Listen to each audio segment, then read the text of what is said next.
What a week for Dynamite. And Jeff and I were afraid for the last 10 minutes we wouldn't be able to bring you a reaction to it, but goddamn, what a show!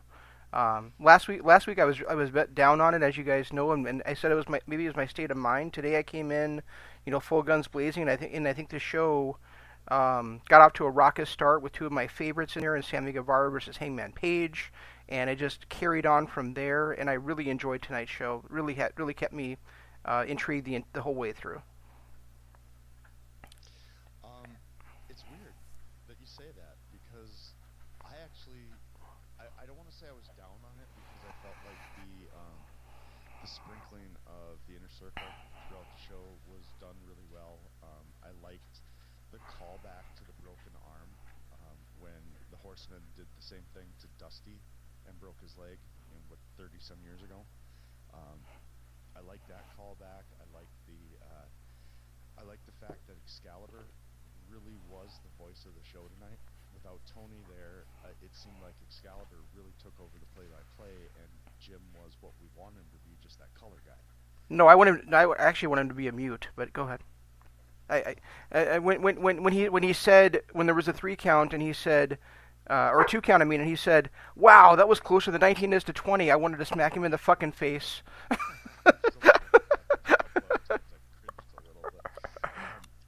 I really liked that Guevara Page match. I felt like it was done perfectly for both their characters. I felt like the right guy got over, or I felt like the right guy went over in Page because he needs the win. But I still feel like this is another amazing performance by Sammy Guevara that got him over at the same time. Even with the loss, it got him over. I liked. And you know what? To start the start of the show, they were showing a scene from AEW Dark where Page was saying he was going to take Pac's head off with the buckshot, Yeah. and then he wins with the buckshot. So it looks like they might be going with that, trying to get that over as one of his finishers. And if they do, I'd rather, I'm glad if they can do it. I've never been a fan of a setup move winning matches, but the fact that they pumped that up in the beginning from from the AEW Dark show, and then he won the first match of the night with it, so it was still fresh in people's minds. I thought was really well done. Yep. I felt like the women's match was good. I liked all of the tag matches, every one of them, all 3 of the tag matches I absolutely loved, including, and I hate to say it, but the Orange Cassidy spots were entertaining. They were. And you know how down I've been on Orange Cassidy, but he's starting to grow on me, especially his. Yes, you've really been going down on Orange Cassidy. Oh, Jesus Christ! You walked right into it, man. You walked right into it. His whatever his relationship with it is with the best friends, and then the fact that he comes in and he's just that sloth-like character. There's just something about him that grows on me every single week, like a fungus, but it is still growing. And I absolutely loved all the matches. There were some down spots in this week for me. It wasn't like last week. Felt like last week, with the exception of the Britt Baker match, I felt like last week was almost a perfect show. This week had some downs. The commercial break in the 6-man match with the Elite versus Hybrid 2 and Kip Sabian was bad timing, especially when you came back to Kenny Omega being beaten down. I thought the Tony Schiavone, Cody Rhodes stuff went on a little bit too long and kind of pulled me out of the show. It really did. That whole little speech and story that Tony told, I felt like pulled me really out of the show, and it took me a while to get back into it. And then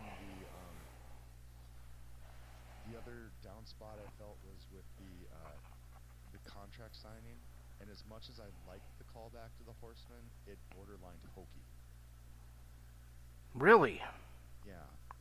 See now, I loved it because I felt like, we saw the same, and you mentioned the Dusty Rhodes thing, but I remember back when they did that to Barry Windham, and then Dustin was out there saving him, and it ended up being Dustin and Barry against the Dangerous Alliance for a while, against Anderson and Zbyszko.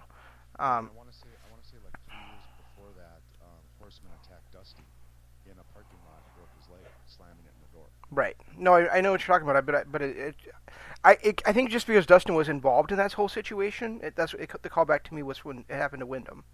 Oh, Yeah. and I guess I was going more with the whole Horseman No, I get it. I don't know. It just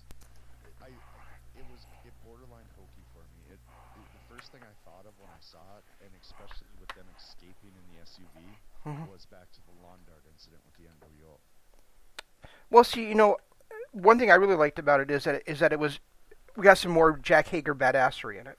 You know, Right. I mean, but because he was because he was just like totally tramping Dustin and I mean I've been wanting Jake to come out there and just because I mean we've seen him do some things, but I mean this was the first time I think we actually saw like his pure raw power and everything in action. yeah, and You to know, watch him dent the car the way he did, yeah, with Dustin's head, was kind of a nice touch.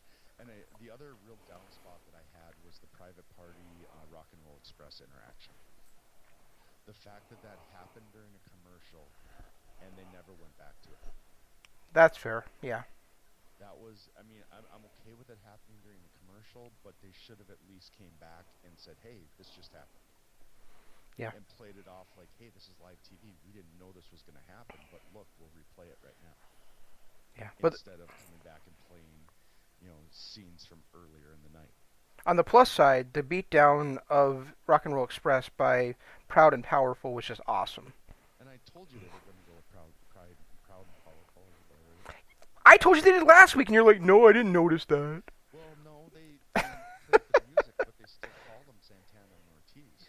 They finally went to the proud and powerful. I know.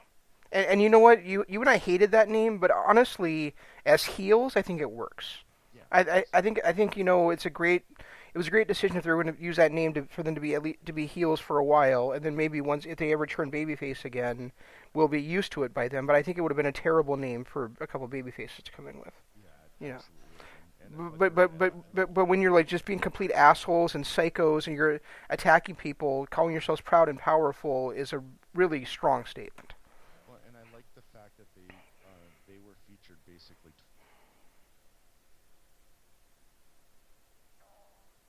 Did I just lose you again?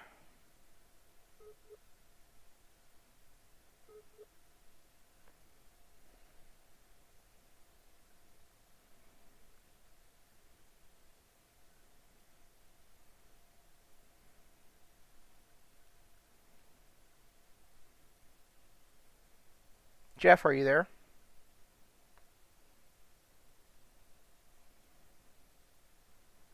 All right, I'm gonna try to get him back because I've lost him again. We'll be right back, guys.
Welcome back. Yeah, this time Skype crashed on my end. Yeah, great. Both of our ends are getting reamed tonight. That's wonderful. Right. So uh, anyway, what did I miss? uh, well, you were talking, and so I just said I was gonna try to get you back. So, Oh, okay. I forgot what I was saying. well, we were talking about Proud and Powerful about how they were coming in. So, Yeah, I like the fact that they were prominent in two beatdowns on the night too. They weren't right. part of the whole Dustin beatdown, but they had their own little interactions with a couple of tag teams, including destroying Legends with a flapjack. That that was the other cringe moment that Jim Ross gave, was when he said there could be quarters in there. It's like, really? Does that look like a quarter in that sock? It's just, it could be a roll of quarters. No, it can't, Jim. Look at the size of it. It's not a roll of quarters. That was the other cringe moment I had with him. Maybe it's a roll of silver dollars. You don't know. It would have had to have been like 14 rolls of silver dollars. Did you see how wide that was? I did. I don't know where they buy bars of soap, but Jesus Christ. There was something big inside there. But I don't know. I like the whole thing. The one part that again I thought was maybe a bad timing. I know they wanted to get that spot with the power bomb. Yeah. But the fact, and it's something that's always bothered me, when a tag team is getting beaten down like that, and they're just getting beaten down, it's not like they're fighting back. Why does it take until after the big spot for the other team to come out and save them? Or when anybody's getting beaten down? You always get that. It's like they're not that far in the back. They're just standing right behind the curtain. So why does it take so long for them to get out there? It's just one of those little plot holes that I've always. Well, but okay. So I agree with that to an extent, but let's also think about the fact that the Young Bucks are also the producers of the show, and they have other duties. So it makes a little bit more sense with them. Well, it's one of those plot holes I've always kind of overlooked, but it's one of those that just really sticks out like a sore thumb at times. True. And it's this wasn't like other beatdowns where it takes people a while, because you could be standing back there, oh, my buddy's got it, look, he's fighting back. Yeah. These two did nothing. They got jumped and just laid around and did absolutely nothing. So it's not like they were fighting back, or Bucks could stand back there and go, oh, they got this. The other thing I really liked is the cowardly actions by Proud and Powerful when the Bucks came out, they ran away immediately, and then when Kenny Omega tried to step in for the to help the Bucks later on, again they ran away immediately. So it was just like totally, I don't know, like just like a total showing of cowardice by those guys. So they'll strike when they have the odds, when they have the odds against on their side, but anytime the odds turn just slightly, I mean, even just Omega there, when the Bucks had already got their asses kicked by them, they still just take off. It's a perfect heel move. They're slimy heels and they're playing it to perfection. Yep, exactly. And again, Kenny stole the show. I felt like between him and Guevara, they had the two best performances on the night. Oh no, they did not. The best performance of the night belonged to fucking Jon Moxley. Yeah, I'm talking about actual. And I just cursed again. God damn it. Well, I've done it probably like 14 times too. So, okay. I do agree that was the moment of the night, but I felt like the in-ring performances were Omega and Guevara. Oh no, I agree with that, but Moxley, that was the best promo of the year. Yeah, that was amazing, and we've been waiting for 5 weeks of television, almost exactly, because it was with like 20 minutes to go in the show, and we've been waiting ever since he showed up for him to get a live mic, and he just like totally blew shit up with it. I mean this is.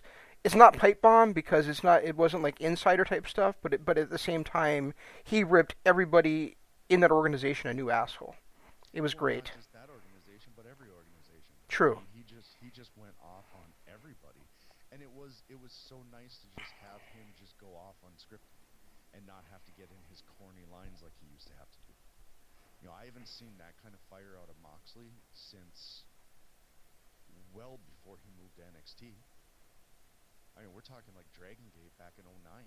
Right. That's probably the last time I saw this kind of fire out of Moxley. And even his stuff in New Japan, and even his stuff up until now in AEW, has kind of borderlined on that comedic stuff.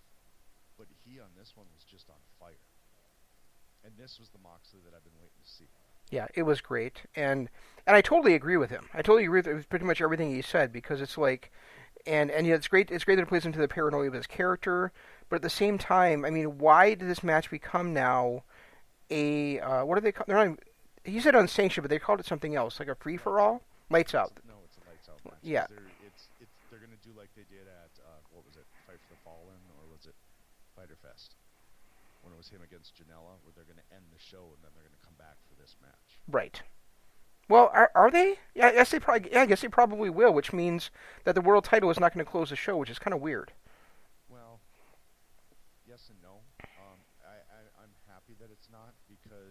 Oh, that was another disappointment too.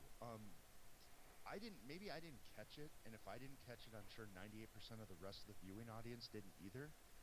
But did they I'm not sure about that. I wouldn't underestimate your own stupidity. So did they explain the new stipulation with the judges and why it happened? I mean, they alluded to it with the time limit draw with Moxley and Pac, what are we calling him? I don't know. Pac. They alluded to it, but they never came out and actually talked about the judges and how it, once it gets to a time limit draw, it goes to the judge's decision. Did I miss that? What are you talking about? I never heard them say anything about it. What judges are you talking about? Did I miss something? You didn't.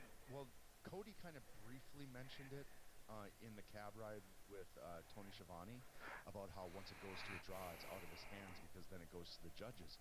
But it was all over Twitter this week that AEW is getting rid of the time limit draw. Once it's a time limit draw, it goes to a scorecard, and they've got judges sitting ringside that'll score the match so that there's a definitive winner. I do remember Cody mentioning that, but I guess I didn't know what he was talking about, so it kind of like slipped my mind. So it's not just for title matches; it's for any match now. I guess I don't know. They didn't explain it.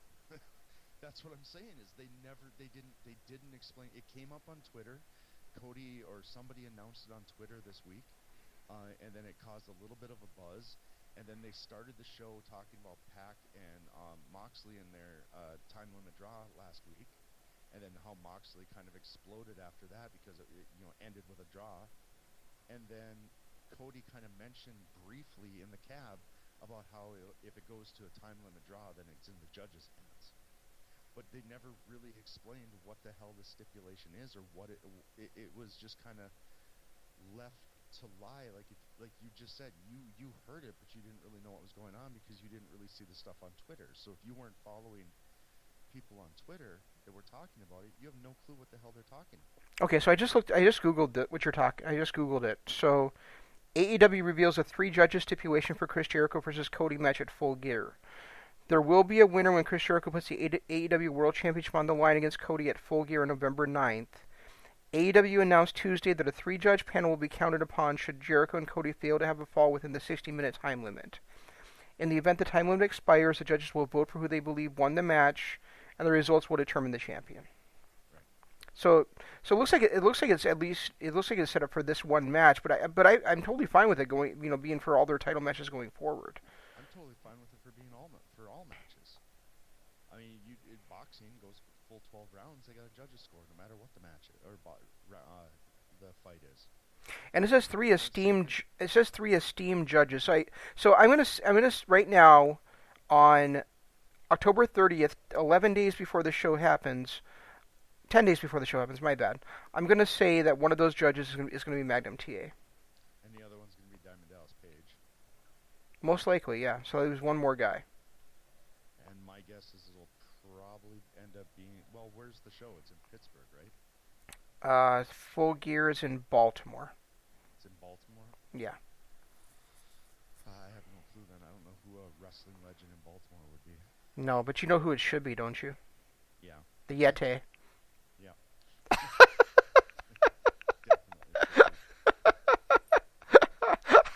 I mean, he's gonna be at Starcast anyway. So. Yeah, why not just pop on over? Might as well have Crazy Steve and Vampiro as part of it too. What the hell?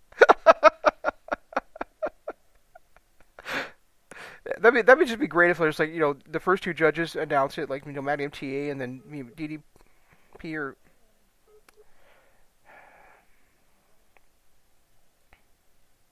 Are you back?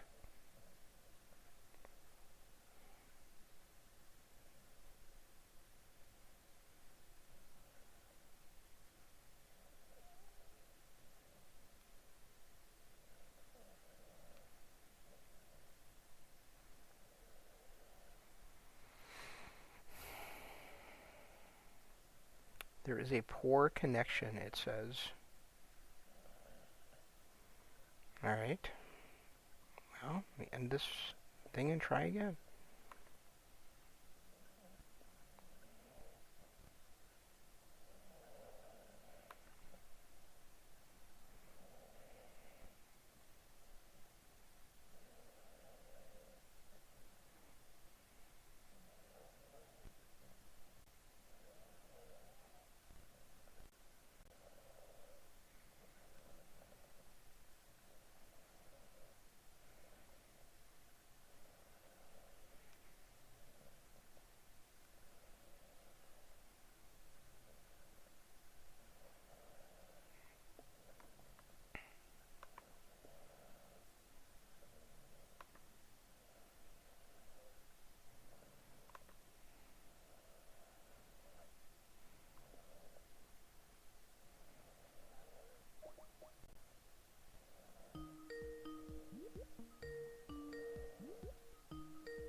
So as I started to say, before we lost each other again, I think it'd be amazing if Magnum TA like votes for um, Jericho, and then DDP or whoever the second judge is votes for uh, Cody, and then the Yeti is like, "Arrgh."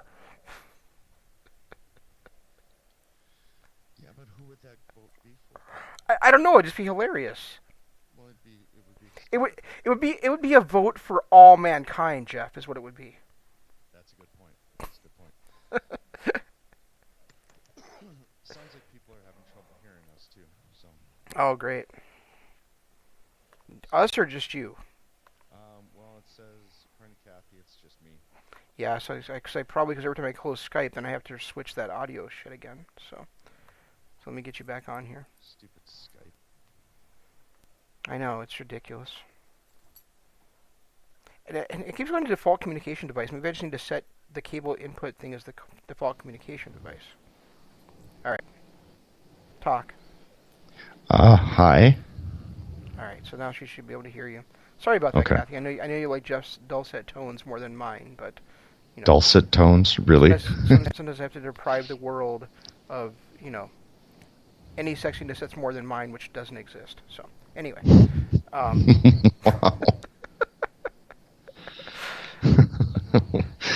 Anyway, to recap what I said, blah, blah, blah, blah, blah, blah, blah. There. That's everything that I basically said. Yes, and that's a recap of every show we've ever done from him. Pretty much, yeah. That is pretty much it. I got it.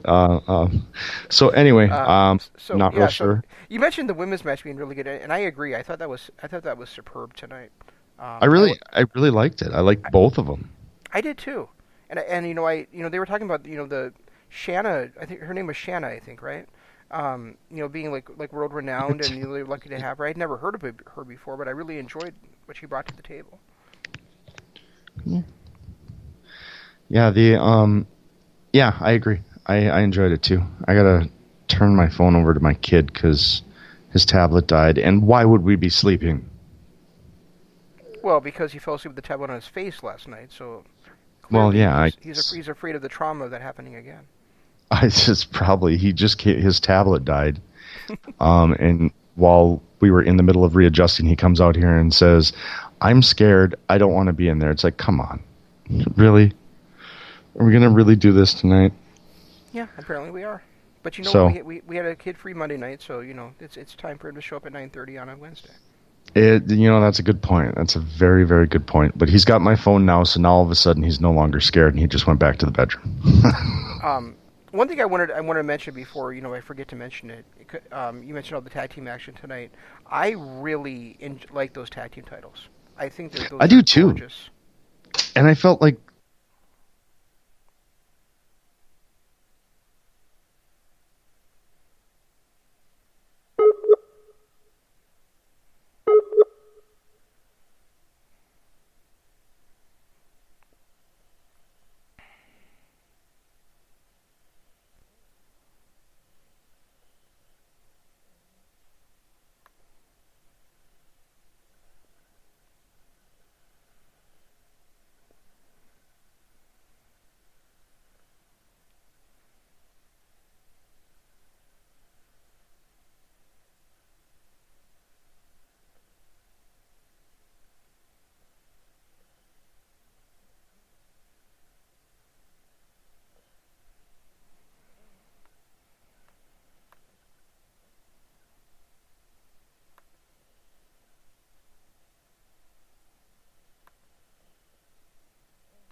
Who did we piss off?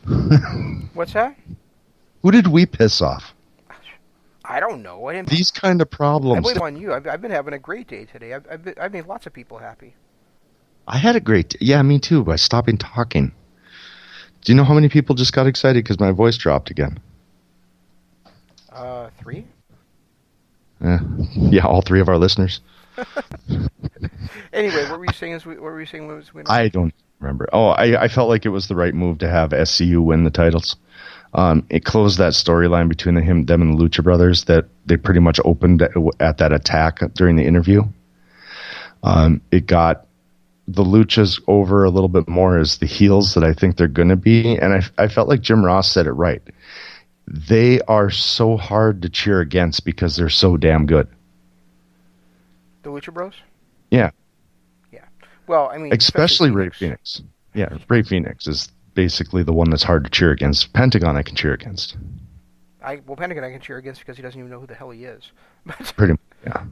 But yeah, Phoenix is still... I still need to go watch that match I talked about last week, the Phoenix versus Kenny match. I need to find that on YouTube still. That was an After Dark... Was that a dark match? No, that was a AAA World Title match you told me that you'd already seen. Yeah, that was... I need to go find that because I love Phoenix so much and I love Kenny so much.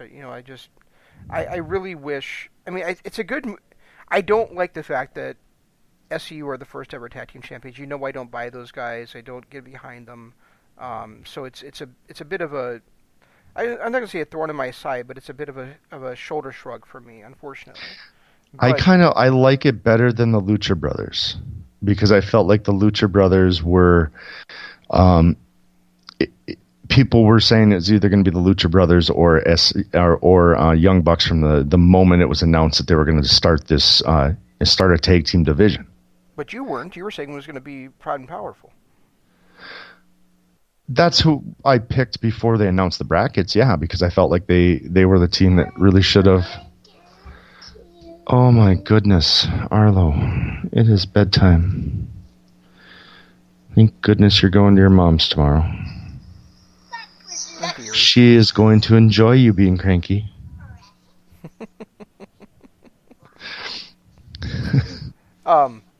Yeah, so I mean, I'm just saying that I was going to say before you mentioned that the only reason that I would like it is if that means that we're going to see a separation of the Lucha Bros and Ray Phoenix can be a singles wrestler rather than being stuck with Pentagon.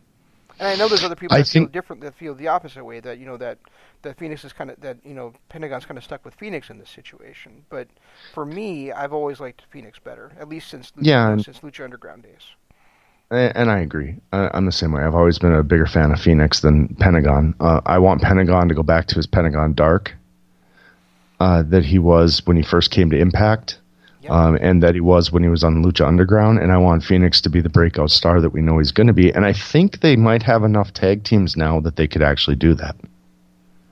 Yeah, I think they do too. Whether they want to do it or not yet, I don't know. I mean, if we have to go like a year and a half with it to be a tag team, I'm not going to be happy about it, but I can definitely live with it. I just think that eventually they need to get away from that, and those guys need to be singles performers. Well, they need to go back to the single stars that they were. Yeah. I mean, they've only been essentially a tag team since they won the MLW titles. A year ago? Before they were teaming up in Impact, but I don't remember it being on a regular basis. Yeah, it wasn't a consistent thing. It was just hey, the brothers are teaming up. Right. They didn't become the Lucha Brothers as a tag team until they challenged for the MLW championship. The tag team championship, and that's when they, that's when MLW tag champs, right? Yeah, they won that tournament. Right. And then they just kind of stuck together after that. But before that, they were single stars. Yeah. And I really think that's where they shine. Yeah, and I mean, they're not a bad tag team. I'm going to say that right now. They're a good tag team. It's just that, I don't necessarily like their style. Okay, let me change that. I like their style a lot since they've come to MLW or to AEW. AEW. But before that, I wasn't a big fan of their style because it just seemed to be no psychology, all spots. Yeah. And we had talked about that before. How we think that working with the Bucks, people used to think were all spots and no psychology, really helped Lucha Brothers establish that fact that they could be, they could break out of that shell as well. They could be storytellers, basically. which is something that they, that neither one of those teams. I mean, 2 years ago we were saying the same thing about the Bucks, is they don't know how to tell stories. Then all of a sudden they had that amazing match against Roppongi 3K. I never uttered those words in my life. Oh, I did multiple times. I know you did. That's what I said. We being you. They had that amazing match against Roppongi 3K where they actually told a great story, and then Matt took that story the entire year. Right. I mean, but the thing is that, when you're only getting a certain amount of time to do your matches, you can't really tell a great story. So I never thought the Bucks weren't capable of storytelling. I just thought that they weren't getting the time to do it, which turned out to be the case. And because they were always thrown into four-way matches or, triple threats or ladder matches, they never really had one-on-one matches. And when they did, it was a 2 or 3 minute match. That is also correct. Once they finally, they really shone when they finally got that one-on-one match against Roppongi 3K and were able to go out there for 20 minutes, they put on a hell of a show and showed us a lot. Yes. And have just improved ever since. Now they're starting to get to that point where they can tell a story in 5 minutes in multi-man matches and things like that. Speaking of which, that was a really fun three-way dance, not three-way dance, six-way triple threat. Night. Yeah, the trios match. I like that they're calling it trios now too, and I like that they're separating the win-loss record. Like when Kenny came out they're 1-1 in trios matches. Yeah. Oh, what the hell was that video before their match? Oh, that was great. Oh, it was fun because it was a retro video game thing. But what did it have to do with anything? I love the fact that they badmouthed Kushida. Or not Kushida. What it had to do with was Ibushi.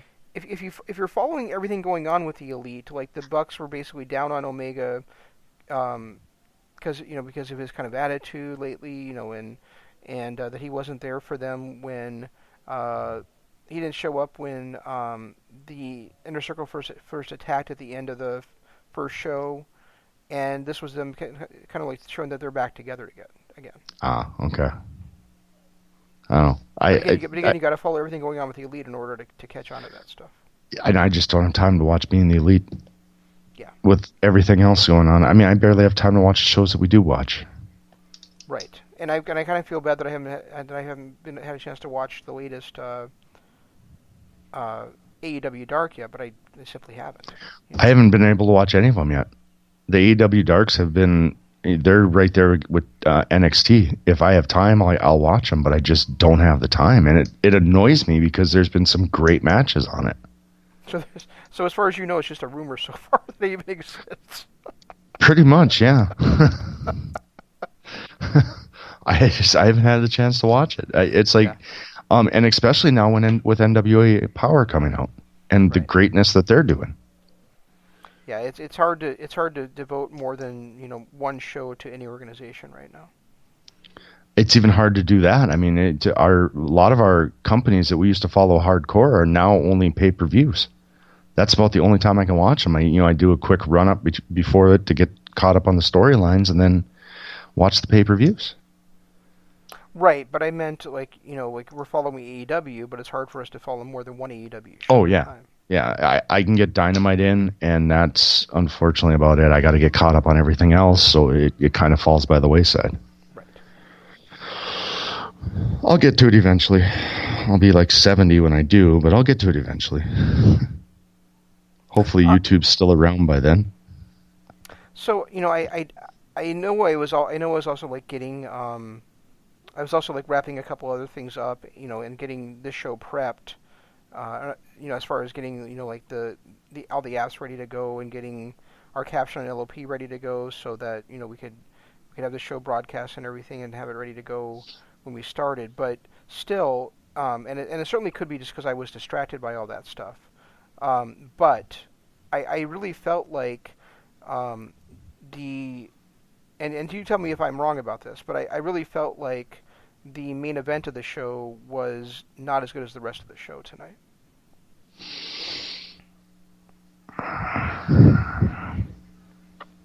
I felt like it was the third best match fourth best on the night, because I still really like that women's match. Yeah. But 4th out of 5.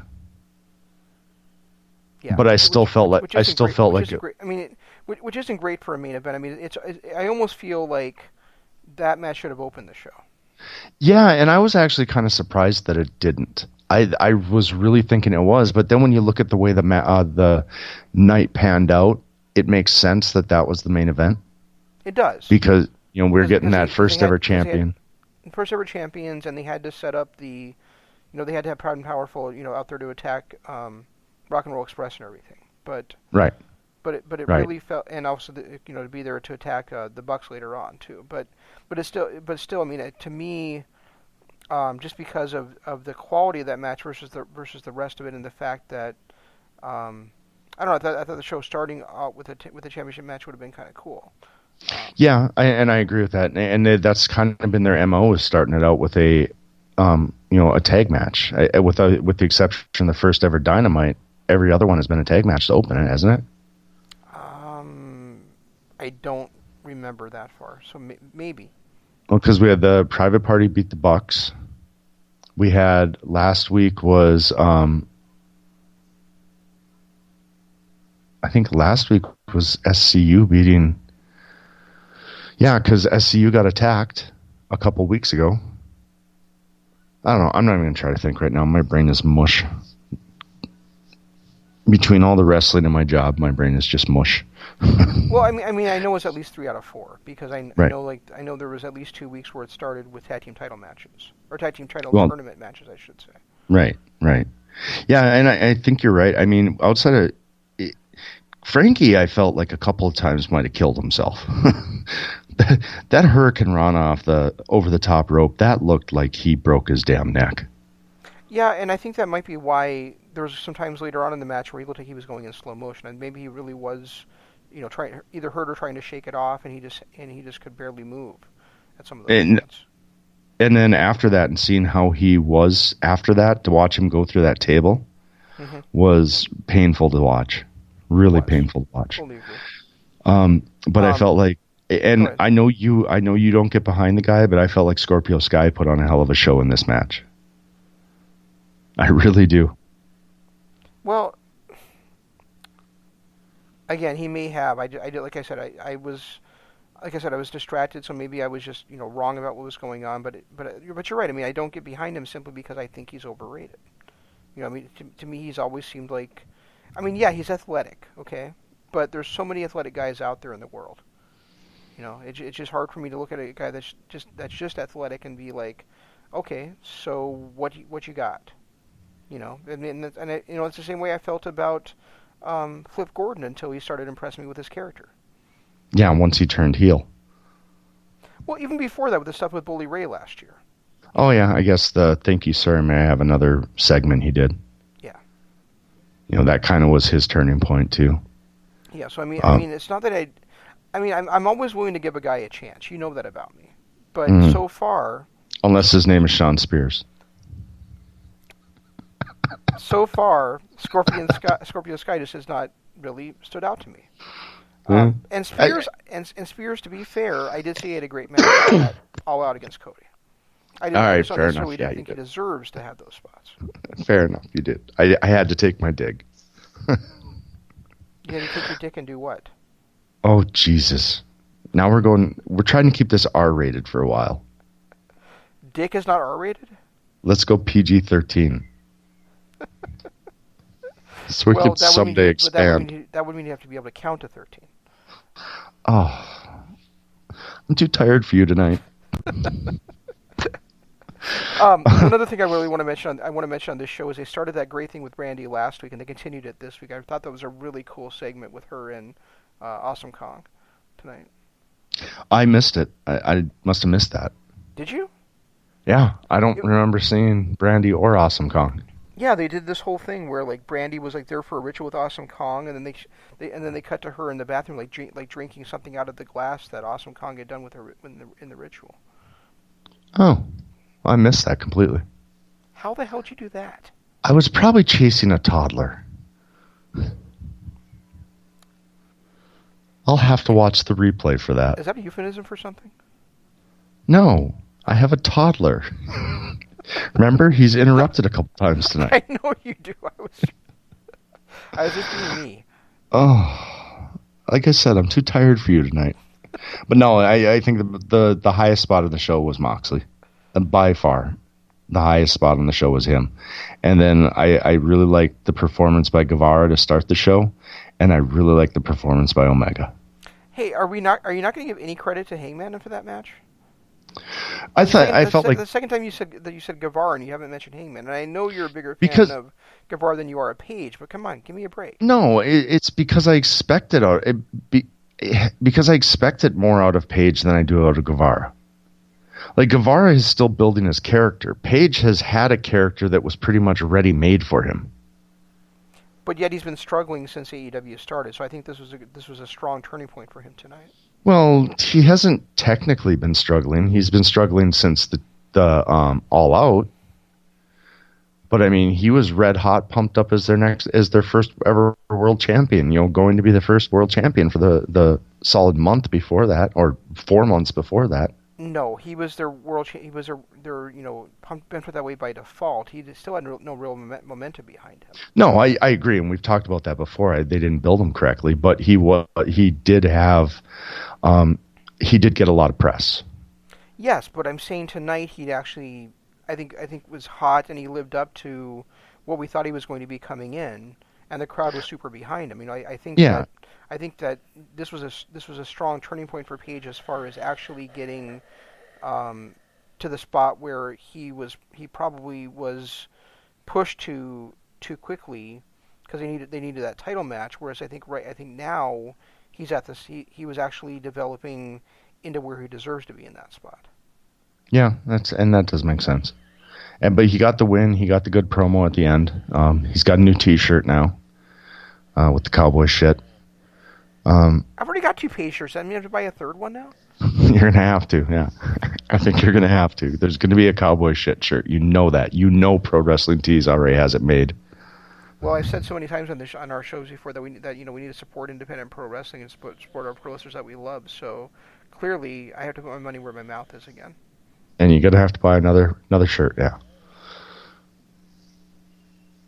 All right, well, do you have anything else? I don't even have my drawers for another shirt. My closet's full now after all the ones I've been getting lately.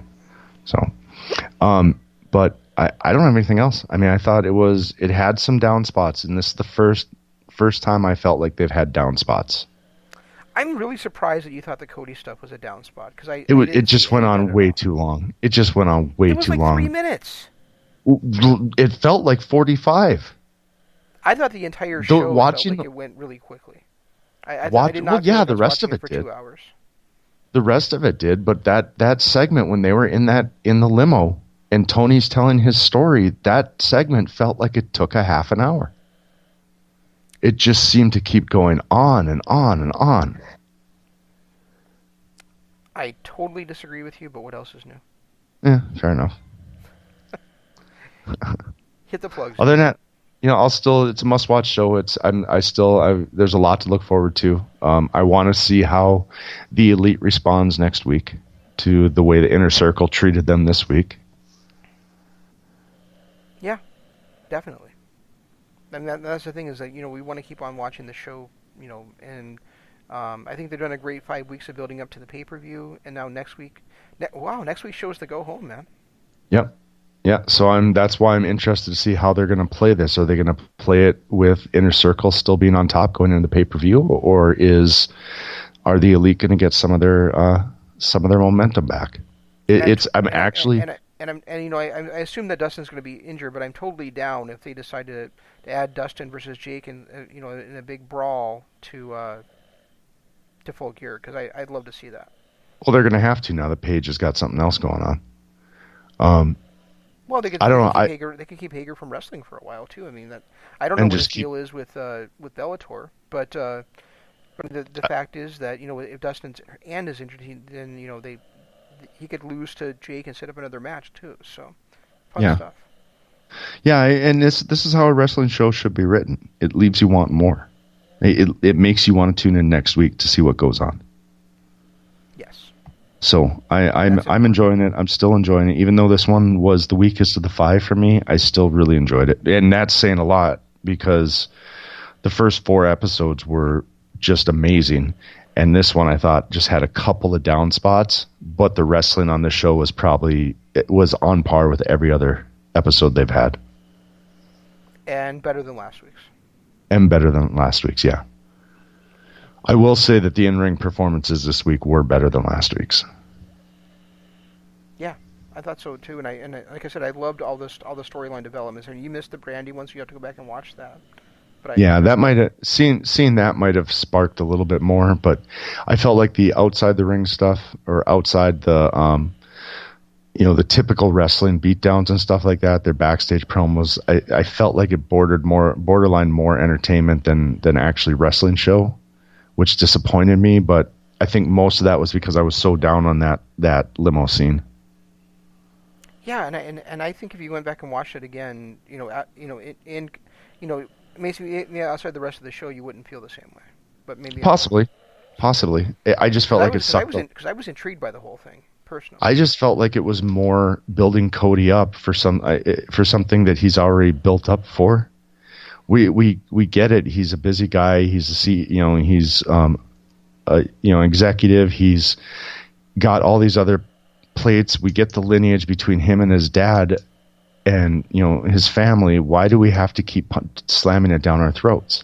And I felt like the entire story that he was telling about Dusty, that Tony was telling about Dusty, was just more of slamming this legacy down our throats, which we love Cody because of it already.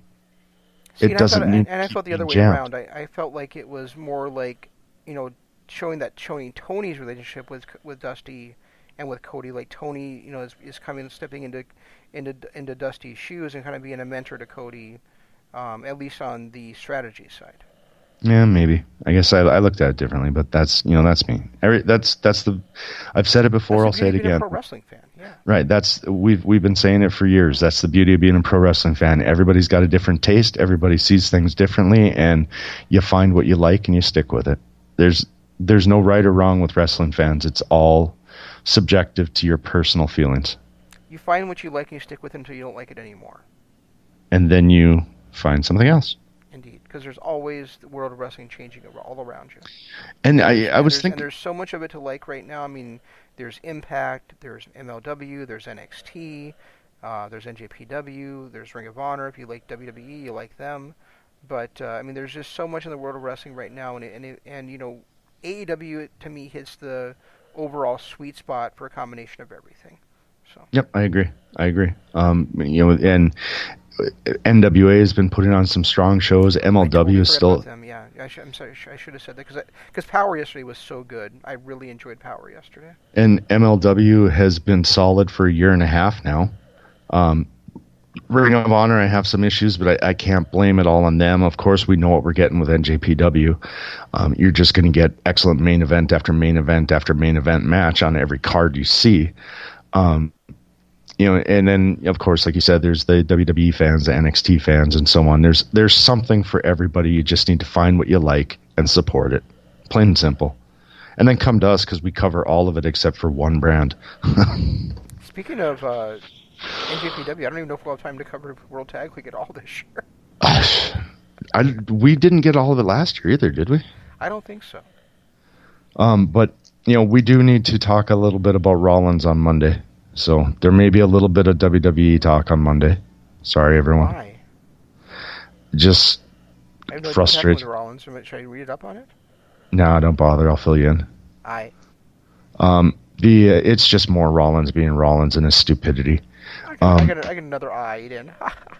Yeah, I heard it. I'm choosing to ignore the eyes from now on. Anyway, check out our YouTube channel. You'll hear this show probably in pieces.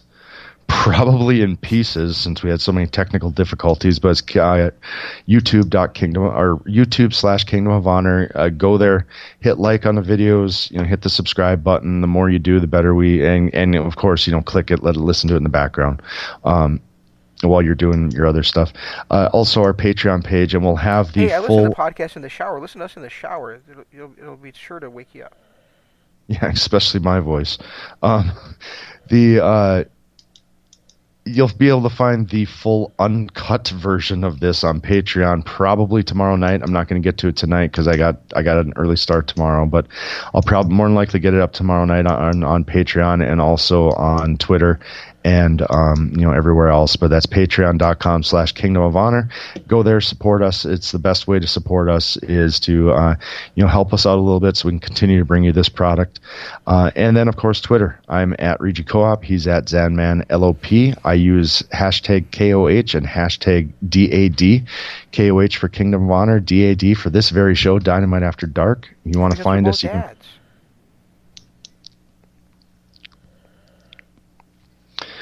Someone just threw the parking brake on. Anyway, look us up on Twitter, Facebook. Find us there as well. But those are our three main ones: Patreon/Kingdom of Honor, YouTube/Kingdom of Honor, and Twitter. That's all I got, man. And don't forget, you can listen to all the LOP radio shows also on YouTube. They're going on YouTube about a day after they go up on LOP radio and on Spreaker. And I think Imp is experimenting with trying to go live with it one of these nights on his Imp's Radio Adventure, which guess what, is also tomorrow night. So stay tuned for that. On Fridays, we have The Right Side of the Pond. Today was also Sports Entertainment is Dead, which I believe Sir Sam was on there along with Plan, talking about the Roman Reigns versus Undertaker match from WrestleMania 34. Why? I don't know, but they were. All right, well. And then, I guess do what you like. That's what we've been saying.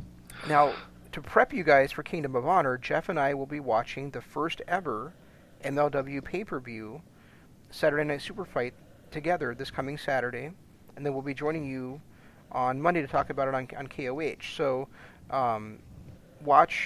get caught up in MLW, spend the $20 on Fight to watch Saturday Night Super Fight because it should be an awesome show. And then we'll be with you on Monday to talk about that, and back with you next Wednesday with more Dynamite After Dark. Until then, this has been Dynamite After Dark, and you forgot your name again, didn't you? We'll try to do better next time. I forgot what? Your name again, didn't you? No. Oh. This is George saying long days, pleasant nights. And Philip saying goodbye. G1 Climax 27. Goodbye and good night.